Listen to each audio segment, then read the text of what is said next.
Assalamualaikum warahmatullahi wabarakatuh. Sahabat-sahabatku, teman-temanku, saudaraku, musliman, muslimat, dimana saja berada,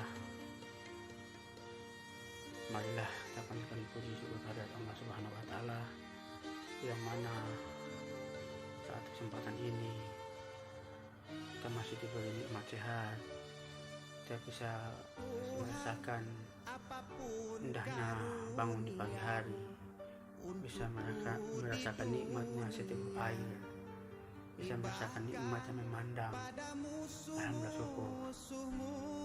Salawat menagai salam tidak henti-hentinya kita hancurkan di hadirat junjungan besar kita Nabi Allah Muhammad Rasulullah SAW, karena atas nurun ala nurunnya lah kita dapat merasakan iman dalam hati kita, dalam qalbi kita. Semoga senantiasa kita selalu mendapatkan syafaat dari beliau. Allahumma shalli ala Muhammad wa ala ali sayyidina Muhammad. Saudaraku pula, teman-temanku, sahabat-sahabatku, aku ingin sampaikan bahwa marilah kita sama-sama belajar dalam arti mentauhidkan Allah, karena ini sebenarnya ilmu yang pertama Rasulullah SAW ajarkan. Kenapa kita akan ini? Seandainya kita tidak mengenal Allah, mana mungkin kita sujud itu bisa ingat kepada Allah, mana mungkin dalam sembahyang itu bisa ingat kepada Allah. Kalaulah kita belum mengenal Allah, maka sangat penting sekali itu untuk mengenal Allah dulu. Terlebih dulu kita mengenal Allah. Maka para aulia Allah terdahulu mengatakan awaludin ma'rifatullah, awal beragama harus kenal Allah. Saudaraku billah, saudaraku kasih Allah, di sini saya ingin sampaikan bahwa mengenal diri, mengenal Allah itu artinya kita mengenal diri kita itu ada terbagi dalam keadaan dua. Artinya ada diri zahir, ada diri batin.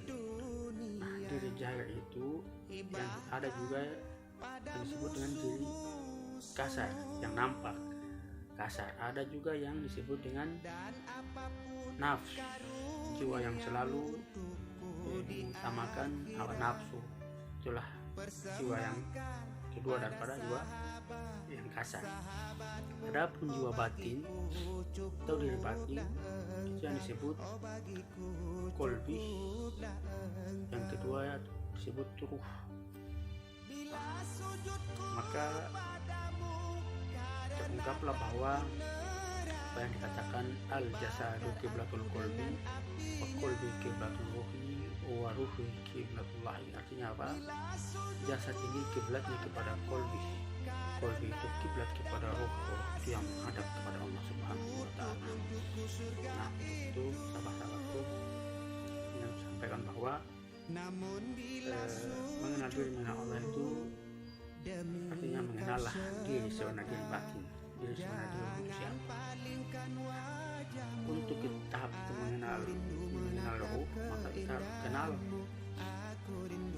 siapa yang menyebabkan hembusannya kepada Adam alaihissalam.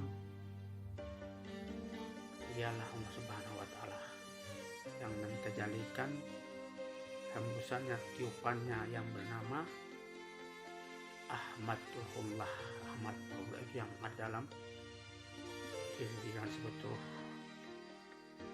Untuk itu disampaikan bahwa untuk mengenal diri, mengenal Allah, maka pertama-tama wajib kita mengenal siapa itu Adam alaihissalam. Nah, ketika kita mengenal asal turunan kita Adam alaihissalam, maka kita akan pasti mengenal Muhammad Rasulullah yang ada nampak. Ketika kita mengenal Muhammad Rasulullah yang ada nampak, sudah barang tentu kita akan mengenal Allah Subhanahu wa Ta'ala, sang pencipta, sang maha tunggal, awal dan akhir. Untuk itu aku ingin sampaikan bahwa mengenal diri, mengenal Allah itu jangan kita beranggapan bahwa kita belajar ini hari langsung paham atau 12 belum tentu. Semua ini butuh proses. Ya guys, untuk kita menanam padi, menanam jagung, belum tentu besok atau lusa kita panen, belum. Kita perlu merawatnya, kita perlu memberi pupuk. Ya, lambat laun yakin bahwa ketika kita merawatnya, ketika kita insya Allah kita akan pasti tahap pada memanen atau memberikan hasil. Sama seperti mengenal Allah, kita harus tekun, harus sabar, selalu ingat, selalu zikir, selalu selawat, harus tetap mengangkat. Karena Allah berkata bahwa dalam diri manusia ada segumpal daging. Apabila daging itu baik, insya Allah dari umur rambut sampai umur kepala akan baik. Apabila daging itu kotor, maka dari umur rambut sampai umur kepala akan menjadi kotor. Yaitu apa? Yaitu kalbi kita. Inilah yang dahulu dikatakan diserahkan kepada gunung tidak mau terima, kepada lautan tidak sanggup menerimanya, akhirnya diberikanlah kepada hamba Muhammad, hamba Allah yang sebenarnya kita adalah khalifah di bumi, itu adalah hati. Untuk itu ingin saya sampaikan bahwa mengenal diri, mengenal Allah itu sejatinya marilah kita mengenal bahwa sifat 20 dan menerangkan bahwa sifat 20 itu mutlak sifatnya Allah. Kita tidak boleh mengatakan sifat 20 sifatnya makhluk. Kalau kita mengatakan sifat 20 sifatnya makhluk, berarti bermakna ada dua, syirik kepada Allah, menduakan Allah. Jadi intinya saya ingin sampaikan satu paham bahwa kalau betul-betul kita yakin bahwa sifat 20 itu adalah sifatnya Allah, maka cukup satu sifat yang ingin saya sampaikan, bahwa wujud artinya sifat Allah ada hanya Allah saja. Lalu kita, antum, ada atau tiada?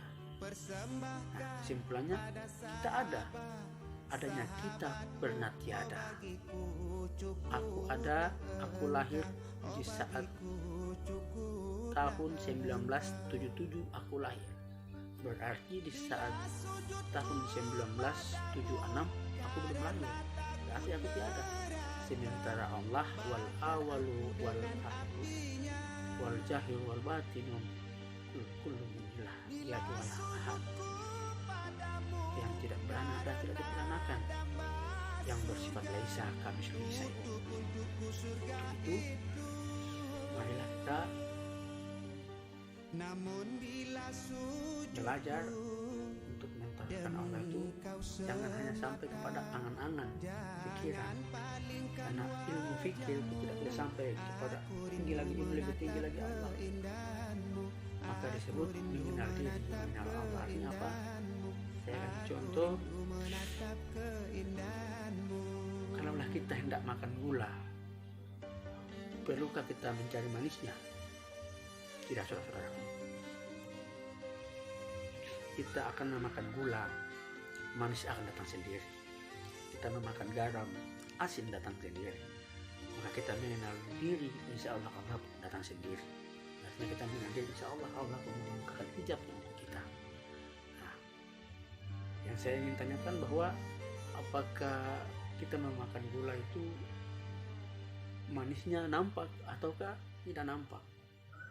Maka begitu pun Allah. Kita makan gula, manisnya terasa.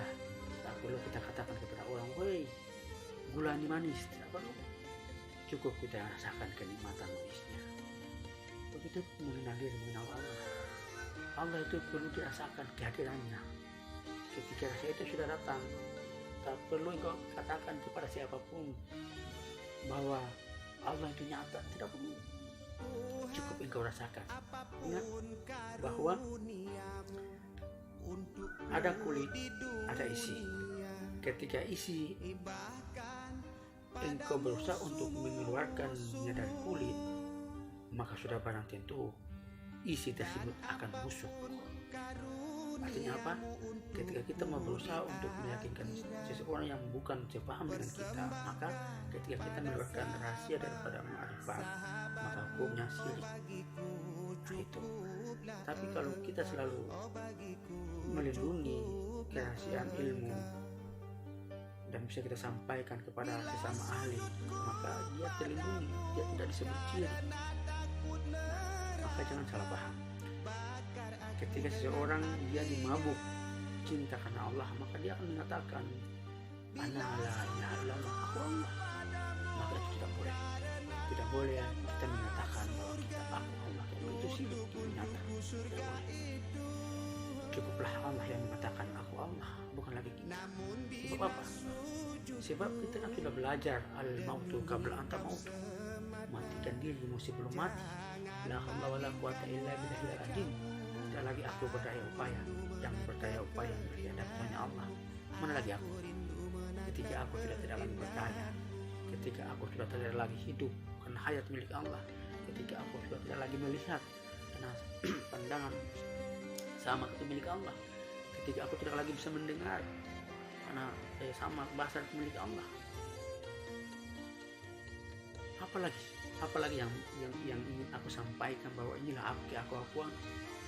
Maka ketika keakuan kita itu kita lunturkan, kita hancurkan sehancur-hancurnya, ibarat garam yang telah kita lemparkan ke dalam lautan hingga garam itu akan lebur, yang terlihat hanyalah luasnya lautan dan yang terasanya hanyalah asinnya garam. Sebab apa? Garamnya telah lenyap, yang terlihat hanyalah luasnya lautan yang tidak bertepi. Jadi ingat, jangan pernah mengaku kita Allah. Hanya Allah lah yang boleh mengaku aku Allah. Kalau masih hamba tidak akan bisa mengatakan aku Allah. Sebab apa? Sebab yang saya katakan bahwa ketika seseorang sudah mati, apakah orang mati itu bisa mengatakan aku Allah? Orang yang telah mati maka mulutnya lagi tidak berfungsi. Orang yang telah mati maka matanya lagi tidak berfungsi. Orang yang telah mati telinganya semuanya tidak lagi berfungsi. Itulah makna mati itu selama-lamanya. Tidak boleh lagi kita mengatakan aku yang kuat, aku yang kuasa, aku yang alim, aku yang tidak lagi. Itulah Allah yang menyatakan Allah. Telah sampai ke tahap ma'rifatullah. Ingat, ilmu yang saya ajarkan bukan berarti suatu kebenaran, suatu kepahaman yang mutlak harus dikatakan bahwa sesuatu yang mutlak dipelajari sungguh-sungguh dengan betul-betul belum ada. Tetapi ilmu yang saya sampaikan, apa yang saya sampaikan ini kembali kepada Allah. Bukan lagi kita berkudrat dan iradat, hanya Allah semata jua. Artinya apa? Ketika seseorang telah binasakan dirinya, seseorang telah menjatuhkan dirinya, maka dia tidak lagi menganggap seseorang yang berbuat zina, seorang yang berbuat keburukan, dia tidak menyalahkan. Kenapa? La tataharukan jaratan illa biiznillah. Tidaklah sesuatu itu bergerak walaupun sebiji kecil, sebiji jara, walau tidak pun daun kering itu jatuh, kalau tanpa seizin dari Allah. Maka apa-apa yang terjadi ketika orang sudah sampai ke tahap ma'rifat Allah, tetap berkaitan dengan Allah, maka itu juga yang terjadi atas kehendaknya Allah. Jadi saya ingin sampaikan bahwa marilah kita sama-sama belajar untuk betul-betul aku yakin, betul-betul yakin, jangan sekalipun ada keraguan, karena dirimu itu adalah mutiara yang tersembunyi, maka kenalilah mutiara dalam dirimu sendiri. Seorang yang telah menyelam ke dasar lautan yang paling dalam dan dia mengambil segenggam mutiara dan dia memberi kabar kepada orang yang tidak pernah menyelam bahwa aku mendapatkan mutiara di dasar laut, orang tersebut tidak akan pernah percaya. Kenapa? Karena bukan engkau sampaikan sesuatu itu pada ahlinya. Namun ketika engkau mengatakan aku mendapatkan berlian saat aku menyelam di dasar yang paling dalam kepada orang yang pernah menyelam, maka orang itu akan pasti percaya. Kenapa? Karena dia pun sama seperti yang sama, pernah menyelam di dasar yang sama. Itu saya katakan bahwa janganlah kita kabur dari kita berilmu. Orang membicarakan ketinggian ilmu, kita tidak boleh membantah. Kita tetap sadari bahwa ilmu Allah itu sangat luas, ilmu Allah sangat tidak terbatas. Dari sedikitnya bisa saya sampaikan, kurang lebihnya maaf kalaupun ada kebenaran, itu hak mutlak hanya milik Allah. Dan kalaupun ada penyampaian dari kesalahan, itu pun sifat kesempurnaannya Allah. Kalau Allah, karena Allah adalah tukang yang sempurna, Allah mampu menciptakan siang dan malam, Allah mampu menciptakan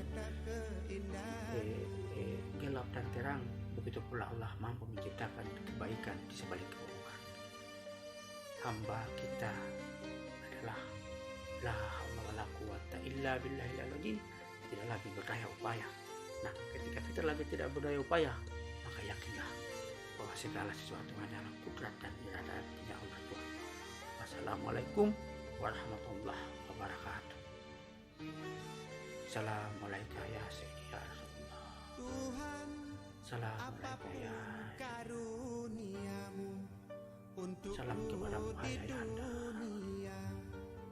Bahkan pada musuhmu